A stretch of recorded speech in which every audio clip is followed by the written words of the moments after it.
Hello, everybody.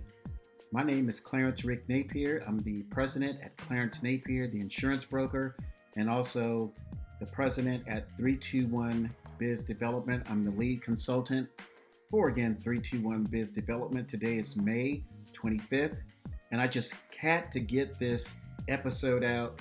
I have a big week starting May 26, 2025, and I had to share this information because I'm going to share it with some of my prospects that I plan on connecting with this week.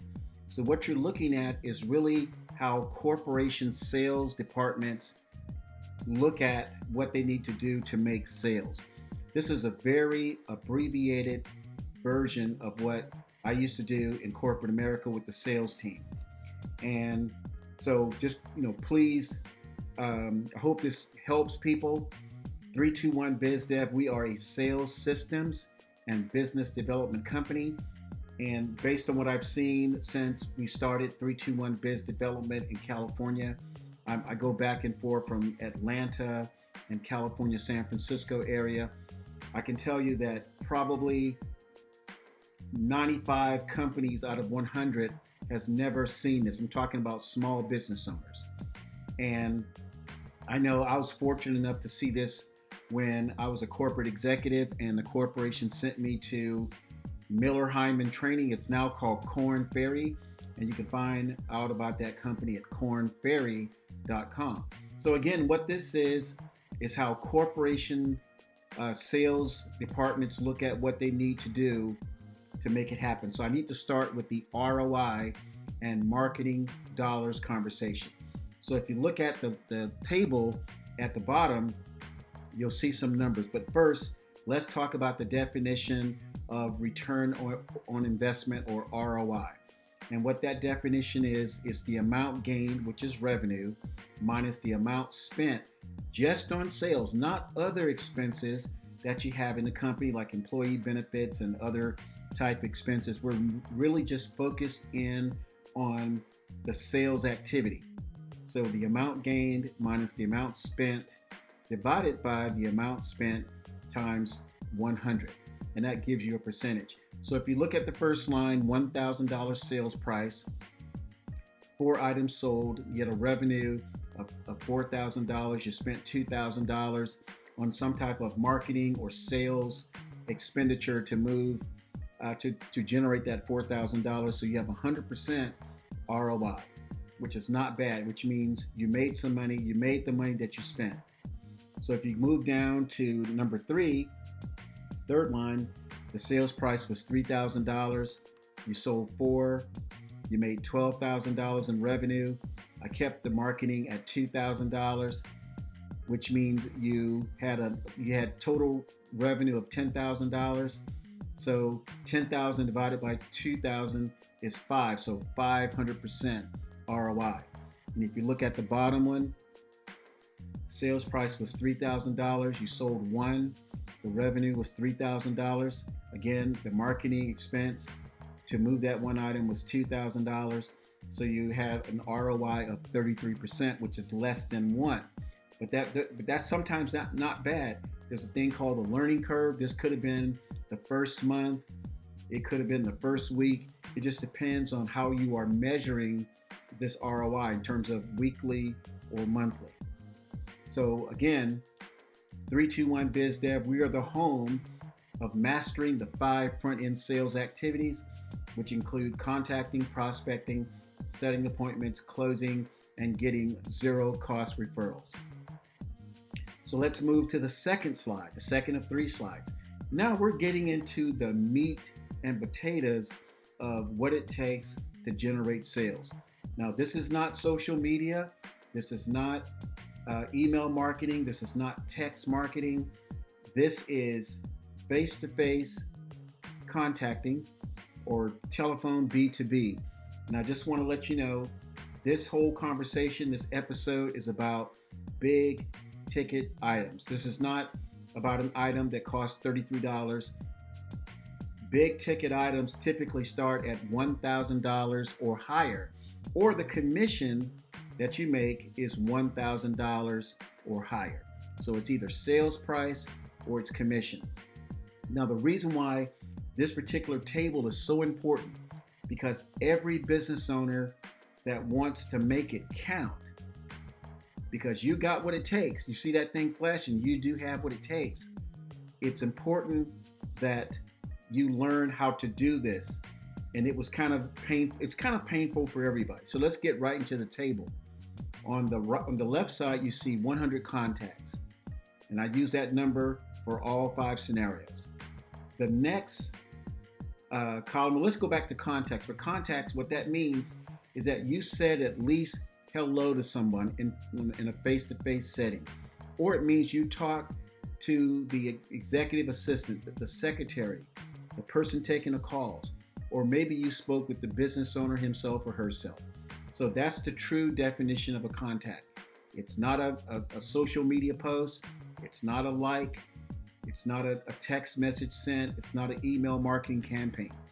These are actual people that you met in person or you spoke with on the phone.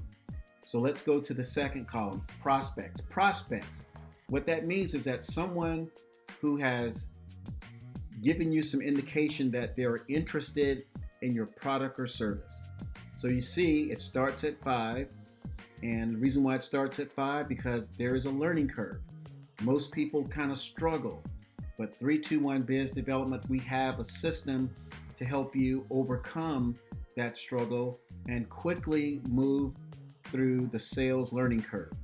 So you spoke to 5 people, you got no appointments, no closes, no closing ratio, no money made. Let's move down to the second line. You prospected 12 people, you got no appointments, no closes, no closing ratio, no money made. The third line, you prospected 18 people, you got 2 appointments. Out of those 2 appointments, 1 closed. So that's like a 1 to 2. 1 close for 2 appointments. So you made $2,500. So you're getting better. The fourth line, you prospected 23 people, you got 7 appointments, you closed 4. So that's 4 out of 7 people that you met with that said yes and they wanted your product or service. So you made $10,000. And this price example is $2,500 per sale. And then the last one, you prospected 33 people, you got 10 appointments, and you closed 6. So that's 6 out of 10. So you made $15,000. So if you look at the prospecting column, you see those numbers are increasing. And if you look at the closes column, those numbers are increasing. This is the definition of the sales learning curve. So I just want to give you that example. So let's move to the last one. This is the last slide, and this is the one that's actually more important than the other 2.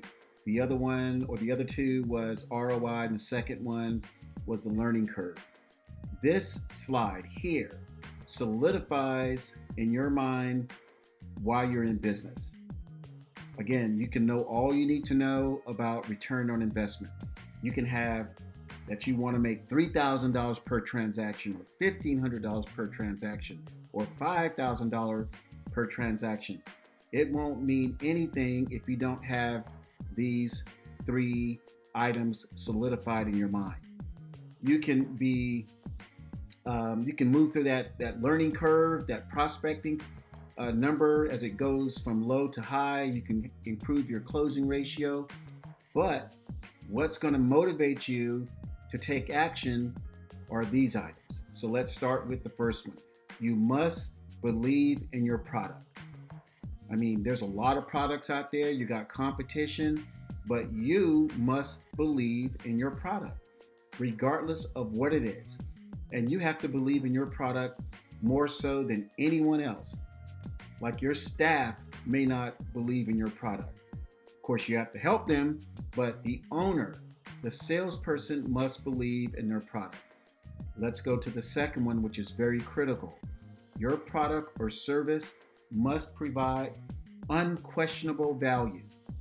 And what that means is that when you put your product or service in that consumer or client's hands, whether it's legal services, dental services, estate planning services, physician assistant, nurse practitioner services, You must, in your mind, know that your customer or client is getting the best that you can give them. In other words, after they get your product or service, it's not going to fail. It's not going to be, oh man, that product that Clarence told me about is not what I got. It's lacking. So that's very important. And then the final one, you must have a system and a plan. Again, you understand ROI, fine.